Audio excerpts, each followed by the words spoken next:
এই চড়া বাজারে প্রায় প্রত্যেকটা মানুষই চায় তার ভবিষ্যতে কিছু টাকা সঞ্চয় করে রাখতে, ভবিষ্যতের জন্য কিছু ভালো পরিমাণ টাকা জমিয়ে রাখতে। কারণ এখন বর্তমানে যে পরিমাণে জিনিসের দাম বাড়ছে, ভবিষ্যতে কিন্তু একটা ভালো রকম বিপদ চলে আসবে যদি টাকা সঞ্চয় না করা যায়। ভবিষ্যৎকে ভালো রাখতে গেলে এখন থেকে আমাদের সঞ্চয়ের কথা মাথায় রাখতে হবে। প্রায় প্রত্যেকেই এই কথাটা মাথায় রাখে। তাই আজকে আপনাদের এই ভিডিওতে আমরা জানাবো যে আপনারা তো সঞ্চয় করছেন, সাথে আপনাদের বিশ্বাসী দুটো ব্যাংক, পাঞ্জাব ন্যাশনাল ব্যাংক এবং স্টেট ব্যাংক, নতুন দুটি করে স্কিম চালু করছে। কি সেই স্কিম আর আজকের এই ভিডিওতে জানবো। এবং যেহেতু এটা বিশ্বস্ত ব্যাংক, তাই আপনারা এখানে কিন্তু অনায়াসে টাকা ইনভেস্টমেন্ট করতে পারেন বা টাকা রাখতে পারেন। আপনার ভবিষ্যতে কাঁচা টাকা, আপনি যে টাকাটা ইনভেস্ট করছেন সেটা তো পাবেনই পাবেন, সাথে একটা ভালো পরিমাণে রিটার্নও পাওয়া যাবে। তাহলে আর কোনো রকম ভয় থাকবে না যে আপনার টাকা ডুবে যাওয়া বা কিছু, কারণ এটা সম্পূর্ণ সরকারি ব্যাংক, আপনারা প্রত্যেকেই জানেন। তো আজকের ভিডিওটি সম্পূর্ণ দেখুন, পুরো বিষয়টা পাঞ্জাব ন্যাশনাল ব্যাংক এবং স্টেট ব্যাংক কি কি স্কিম দুটি চালু করেছে আজকের এই ভিডিওতে জানবো।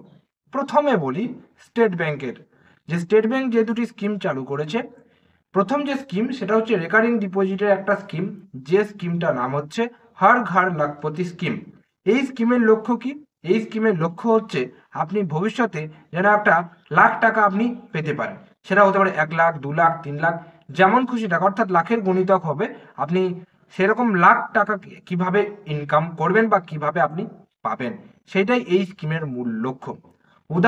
উদাহরণস্বরূপ যদি আমি বলি যে এখানে যদি আপনি 1 লাখ টাকা পেতে চান, তাহলে 3 বছরের জন্য যদি আপনি ইনভেস্টমেন্ট করেন, তাহলে 2502 টাকা করে আপনাকে কিন্তু এখানে ইনভেস্টমেন্ট করতে হবে, বা মাসে মাসে 2502 টাকা করে আপনাকে কিন্তু জমাতে হবে এই স্কিমে। তাহলে আপনি 3 বছর পরে 1 লাখ টাকা সুদ সহ কিন্তু রিটার্ন পেতে পারেন। তো এটাই হচ্ছে এই স্কিমের বিশেষ বৈশিষ্ট্য। এখানে প্রায় আপনার 10 বছর পর্যন্ত এই স্কিমে কিন্তু আপনি ইনভেস্টমেন্ট করতে পারবেন। এবং এই স্কিমের আরও একটা বিশেষত্ব হচ্ছে এই যে এখানে যারা 10 বছরের কম বয়সী যে সমস্ত শিশুরা রয়েছে, তাদের নামেও কিন্তু আপনি টাকাটি ইনভেস্টমেন্ট করতে পারবেন অনায়াসে। এই স্কিমটার নাম হচ্ছে হর ঘর লাখপতি স্কিম। 2 নম্বর যে স্কিমটা রয়েছে সেটা হচ্ছে এসবিআই প্যাট্রন স্কিম। এটা কি স্কিম? এই স্কিমে আপনারা যেটা টাকা ইনভেস্টমেন্ট করছেন, অর্থাৎ 80 বছর থেকে উপরে যে সমস্ত ব্যক্তিরা রয়েছেন, সুপার সিনিয়র সিটিজেন যারা রয়েছেন, তারা এই স্কিমটাতে যদি ইনভেস্টমেন্ট করেন, সেক্ষেত্রে অর্থাৎ 7 দিন থেকে 10 বছরের যে এফডি গুলো রয়েছে, সেই এফডি গুলোতে মোটামুটি আপনি 10 বেসিস পয়েন্ট বেশি সুদ কিন্তু এখানে পাবেন। এটা ছিল এসবিআই এর এই দুটো স্কিম। এবার রয়েছে পাঞ্জাব ন্যাশনাল ব্যাংক বা পিএনবি তরফ থেকে। তো পিএনবি তাদের টার্ম ডিপোজিট স্কিম নতুন দুটো স্কিম এনেছে। সেটা হচ্ছে আর দুটো মেয়াদের স্কিম এনেছে। সেটা হচ্ছে ফিক্সড ডিপোজিট বা টার্ম ডিপোজিট স্কিম। একটা হচ্ছে 303 দিনের এবং আর একটা হচ্ছে 506 দিন। 303 দিনের যে স্কিমটি রয়েছে বা 303 দিনের মেয়াদে যে স্কিমটি রয়েছে, সেখানে আপনারা সুদ পাবেন 7%। এবং 506 দিনের যে স্কিমটি রয়েছে, সেখানে আপনারা সুদ পাবেন 6.7%। অবশ্যই এটা কিন্তু সাধারণ নাগরিকদের জন্য।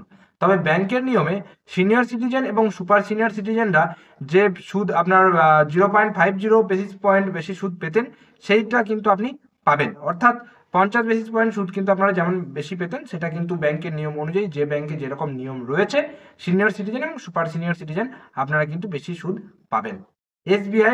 পাঞ্জাব ন্যাশনাল ব্যাংকের এই দুটো মেয়াদের স্কিম বা এফডি স্কিম বা টার্ম ডিপোজিট স্কিম কিন্তু চালু করেছে। তো এটাই ছিল আজকের আমাদের ভিডিও।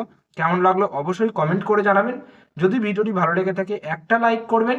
চ্যানেলে যদি নতুন থাকেন, চ্যানেলটিকে সাবস্ক্রাইব করে পাশে যে বেল নোটিফিকেশন, সেটা অলে সেট করে রাখবেন। কারণ আমরা এই চ্যানেলে বিভিন্ন আপডেট সংক্রান্ত ভিডিও আপনাদের সবসময় প্রতিনিয়ত দেওয়ার চেষ্টা করে থাকি। এবং হ্যাঁ, আপনাদের যদি কোনো কিছু প্রশ্ন বা কোনো মতামত থেকে থাকে, বা যদি কোনো আমার ভুল হয়েছে সেটা আপনারা শুধরে দিতে চাইছেন, সেটা অবশ্যই নিচের কমেন্ট বক্সে জানাবেন। ঠিক আছে? তো দেখা হচ্ছে পরের কোনো ভিডিওতে। ততক্ষণ পর্যন্ত প্রত্যেকে সুস্থ থাকবেন, ভালো থাকবেন। টাটা এবং ধন্যবাদ সকলকে।